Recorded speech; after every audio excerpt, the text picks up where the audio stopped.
تو اب لوگ اسلام کو للچائی ہوئی نظر سے دیکھتے ہیں کہ ہماری پریشانی کا حل اگر کہیں ہے تو وہ صرف اسلام کے اندر ہے۔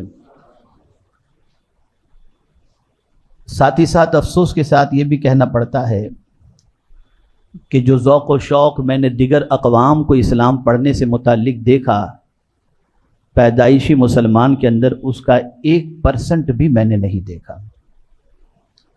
ہماری قوم کا حال یہ ہے کہ اسلام پڑھنا، اسلام سیکھنا، اسلام کو اپنی پریشانیوں کا حل تصور کرنا، اس کے سلسلے میں اس حد تک غفلت کی ہماری قوم شکار ہے کہ ہماری قوم یہ سمجھتی ہے کہ معاذ اللہ ہم مسلمان ہیں اسی لیے پریشان ہیں۔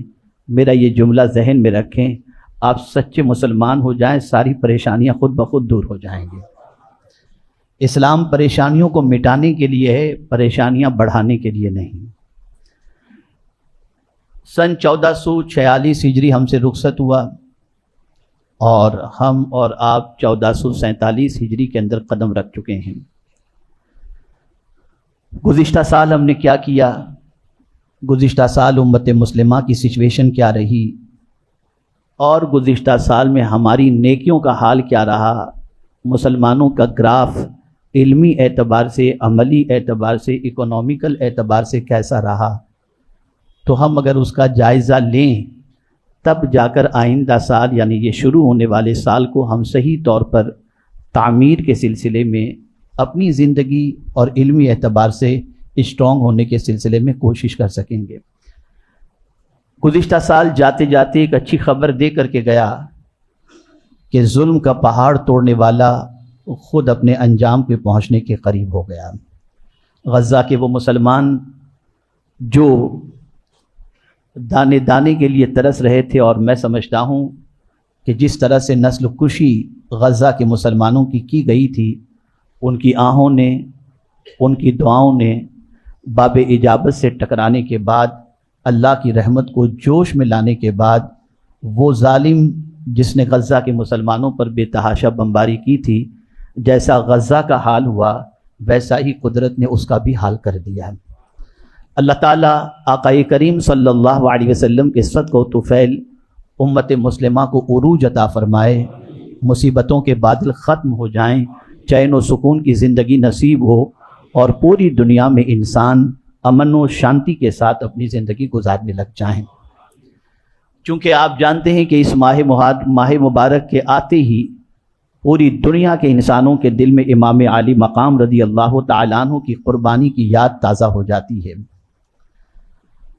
ہم امام حسین رضی اللہ تعالیٰ عنہ کی محبت کا دم تو بھرتے ہیں اور تاجدار کربلا کی بارگاہ میں خراج عقیدت بھی پیش کرتے ہیں اور اس کا اظہار کرنے کی کوشش بھی کرتے ہیں کہ ہمارے دل میں امام حسین رضی اللہ تعالیٰ عنہ کی محبت ہے، لیکن مقصد قربانی سے ہم بالکل غافل ہونے کی وجہ سے ہماری زندگی میں رائی کے دانے کے برابر بھی امام حسین کے نقش قدم پر چلنے کا جذبہ پیدا نہیں ہوتا۔ یہ کیسی محبت ہے کہ دعوی محبت بھی ہو اور محبوب کے نقش قدم پر چلنے کا جذبہ بھی نہ ہو؟ یہ صرف زبانی دعویٰ تو ہو سکتا ہے، لیکن حقیقی معنوں میں امام حسین رضی اللہ تعالیٰ عنہ کی محبت کی دلیل نہیں ہو سکتی۔ آپ سوچیں کون ہے امام حسین؟ تاجدار کربلا کو اللہ عز و جل نے بہت ساری خصوصیات عطا فرمائی ہیں۔ آقا کریم صلی اللہ تعالیٰ علیہ وسلم کے یہ لخت جگر امام حسین رضی اللہ تعالیٰ عنہ اتنی خصوصیات کے حامل تھے کہ میں ان میں سے چند خصوصیات آپ کے سامنے پیش کروں جس سے آپ محسوس کر سکیں کہ اللہ تعالیٰ نے امام حسین رضی اللہ تعالیٰ عنہ کو کتنا اونچا مرتبہ عطا فرمایا تھا۔ آقا کریم صلی اللہ علیہ وسلم نے فرمایا، حسین منی، حسین مجھ سے ہیں، وَأَنَا مِنْ حسین، اور میں حسین سے ہوں۔ ایک بات تو یہ سمجھ میں آتی ہے کہ نانا سے نواسا ہو، لیکن نواسے سے نانا ہو، یہ کیا بات ہوئی؟ امام حسین حضور سے ہیں، یہ بات تو سمجھ میں آتی ہے کہ حسین منی، حسین مجھ سے ہیں، یعنی میری بیٹی کے بیٹے ہیں اس لیے مجھ سے ہیں۔ لیکن سرکار فرماتے انا من حسین، میں حسین سے ہوں۔ تو حضور کا حسین سے ہونا کیا مطلب؟ بس اسی کو تھوڑا سا سمجھیں تاکہ آپ کے دل کے اندر تاجدار کربلا کی قربانی کے واقعات کو سننے کے بعد کچھ قربانی دینے کا جذبہ پیدا ہو سکے۔ رسول اعظم صلی اللہ علیہ وسلم کو اللہ عز و جل نے اس فرش گیتی پر کیوں بھیجا؟ بھیجنے کا مقصد کیا ہے؟ تو قرآن کہتا ہے هو الذی ارسل رسولہ بالہدی ودین الحق لیظہرہ علی الدین کلہ۔ اللہ کے رسول صلی اللہ علیہ وسلم کو اللہ عز و جل نے اس فرش گیتی پر بھیجا ہدایت کے ساتھ، دین حق کے ساتھ، اور سارے ادیان پر دین اسلام کو غالب کرنے کے لیے اللہ نے حضور صلی اللہ علیہ وسلم کو بھیجا۔ رسول اعظم صلی اللہ علیہ وسلم دین کو غالب کرنے کے لیے آئے۔ رسول اعظم صلی اللہ علیہ وسلم انسانوں کی زندگی کو دین کے سانچے میں ڈھالنے کے لیے آئے۔ رسول اعظم صلی اللہ علیہ وسلم نے پتھروں کے زخم کھائے، لفظوں کے تیر برداشت کیے، کانٹوں پر چلے، لیکن مشن ایک ہی تھا، کسی بھی صورت میں اللہ عز و جل کے بندے دین حق کو مانیں اور دین حق کو تسلیم کریں۔ آقا کریم صلی اللہ علیہ وسلم ارشاد فرماتے ہیں کہ سب سے زیادہ دین کے راستے میں میں ستایا گیا ہوں، اور جو بھی اس راستے پر چلے گا وہ ستایا جائے گا۔ مشن کیا تھا حضور کی آمد کا؟ غلبہ دین، دین کو غالب کرنا۔ یہ دین ہے کیا؟ جس مذہب کو، جس دین کو اللہ عز و جل نے ہمارے لیے پسند فرمایا، وہ دین کیا ہے؟ در حقیقت ایک نظام حیات ہے۔ زندگی کیسے گزاری جائے، لین دین کیسے کیا جائے، بندگی رب کیسے کیا جائے، آخرت کی تیاری کیسے کی جائے، ایک پرامن معاشرہ کیسے تشکیل دیا جائے۔ دین ہمیں زندگی گزارنے کے لیے سارے دستور عطا کرتا ہے، سارے قوانین عطا کرتا ہے۔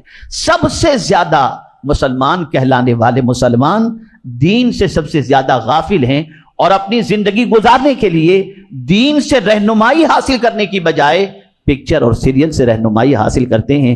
اس کا سب سے بڑا ثبوت یہ ہے کہ کسی مسلمان کے یہاں شادی کی تقریب ہو، وہاں جا کر دین تلاش کرو کہ کہاں ہے دین، تو صرف 5 منٹ مسجد کے اندر ایجاب و قبول میں دین نظر آئے گا، باقی ساری چیزوں کے اندر دین کے خلاف لمحات گزرتے ہوئے نظر آئیں گے۔ حضور دین غالب کرنے کے لیے آئے، صحابہ دین کو غالب کرتے رہے۔ صدیق اکبر رضی اللہ تعالیٰ عنہ کو دیکھو، فاروق اعظم رضی اللہ تعالیٰ عنہ کو دیکھو، حضرت عثمان غنی رضی اللہ تعالیٰ عنہ کو دیکھو، مولائے کائنات رضی اللہ تعالیٰ عنہ کو دیکھو، حسن مجتبی رضی اللہ تعالیٰ عنہ کو دیکھو، ان سب کو دیکھو، یہ سب دین غالب کرنے کے لیے آئے۔ دین کے خلاف کہیں بھی عمل ہوتا ہو، اصلاح کرتے ہوئے نظر آئے۔ اور یہ بات یاد رکھیں، اسی دین کو غالب کرنے کے لیے تاجدار کربلا نے کربلا کے میدان میں سب کچھ لٹا دیا، اور لٹا کر ہم اور آپ دین پہنچاتے ہیں لفظوں کے ذریعے، کتابوں کے ذریعے۔ امام حسین نے دین پہنچایا ہے، اپنی جان قربان کر کے پہنچایا ہے۔ سرکار نے فرمایا وَأَنَا مِنْ حسین، میں حسین سے ہوں، میرا دین جاننا ہو تو حسین سے دیکھو، میرے دین کی پہچان حسین کے ذریعے ہوگی، میرے دین کی شناخت امام حسین کے ذریعے ہوگی۔ اے رسول اعظم صلی اللہ علیہ وسلم کے پیارے دیوانوں، آپ ذرا دیکھیں تاجدار کربلا کو اللہ نے کتنی خصوصیات عطا فرمائی تھی۔ اللہ اکبر، ابھی تو امام حسین رضی اللہ تعالیٰ عنہ اس فرش گیتی پر تشریف ہی لاتے ہیں کہ لاتے ہی ادھر ولادت کی شہرت ہوئی، ادھر شہادت کی شہرت ہوئی۔ ولادت کے ساتھ ہی یہ بات مشہور ہو گئی کہ جو امام حسین اس فرش گیتی پر تشریف لائے ہیں، اسی امام حسین کو کربلا کے اندر حضور صلی اللہ علیہ وسلم کے نام لینے والے ہی شہید کریں گے۔ یہ خصوصیت کسی اور کو نہیں کہ ولادت کے ساتھ ساتھ شہادت کی بھی شہرت ہو جائے۔ اور شہادت کی شہرت ایسی ہوئی کہ جس جگہ پر امام حسین شہید ہونے والے تھے، وہاں کی مٹی بھی لا کر کے پیش کر دی گئی۔ جس جگہ پر شہید ہونے والے تھے وہ مقام بھی بتا دیا گیا۔ آپ اندازہ لگائیں، امام حسین رضی اللہ المولا تبارک و تعالی عنہ کی شہادت کی خبر پیغمبر رحمت صلی اللہ علیہ وسلم کو ان کی ولادت کے ساتھ ہی دے دی گئی تھی، اور رسول اعظم صلی اللہ علیہ وسلم جانتے تھے کہ میرا یہ نواسا جو لاڈ اور پیار اور نازوں میں پل رہا ہے، ایک دن کربلا کے اندر اسے شہید کیا جائے گا۔ تو پہلی خصوصیت امام حسین رضی اللہ تعالیٰ عنہ کی یہ ہے کہ ولادت کے ساتھ شہادت کی شہرت۔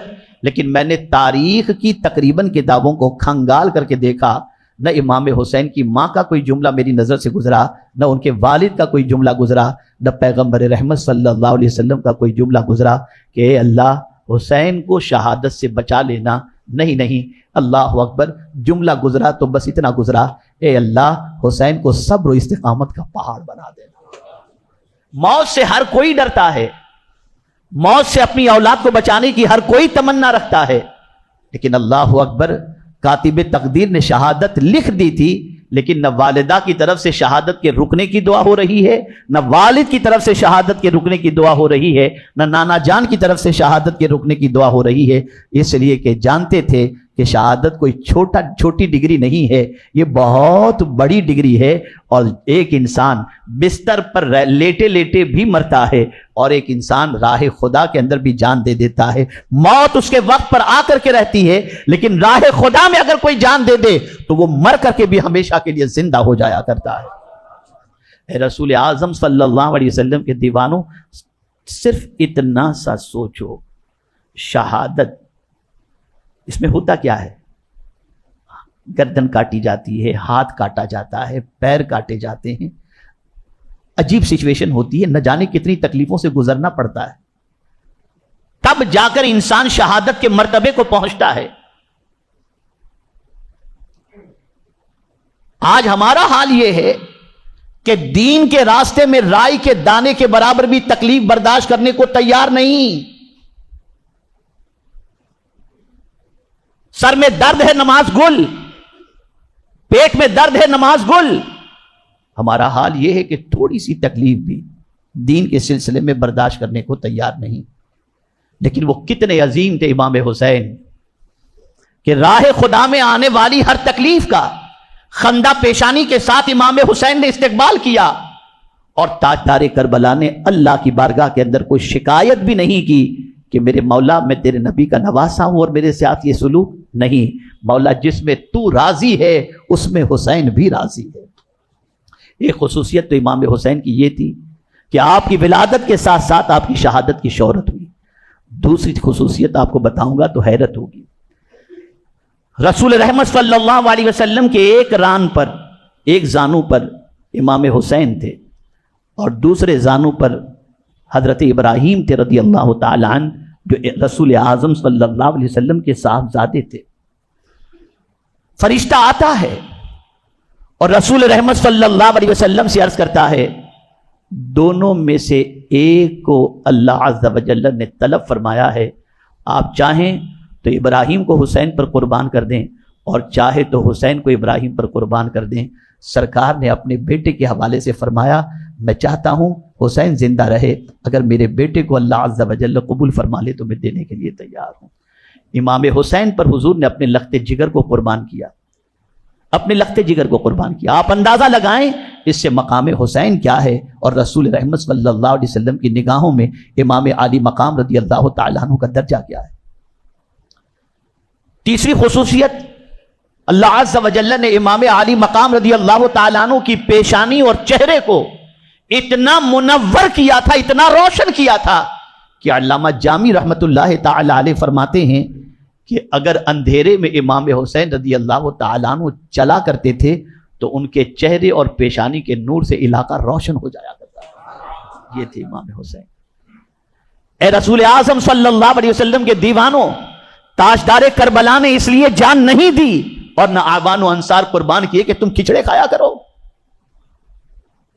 تم رات بھر تازیہ داری کر کے گلیوں کوچوں کے اندر گھومتے رہو۔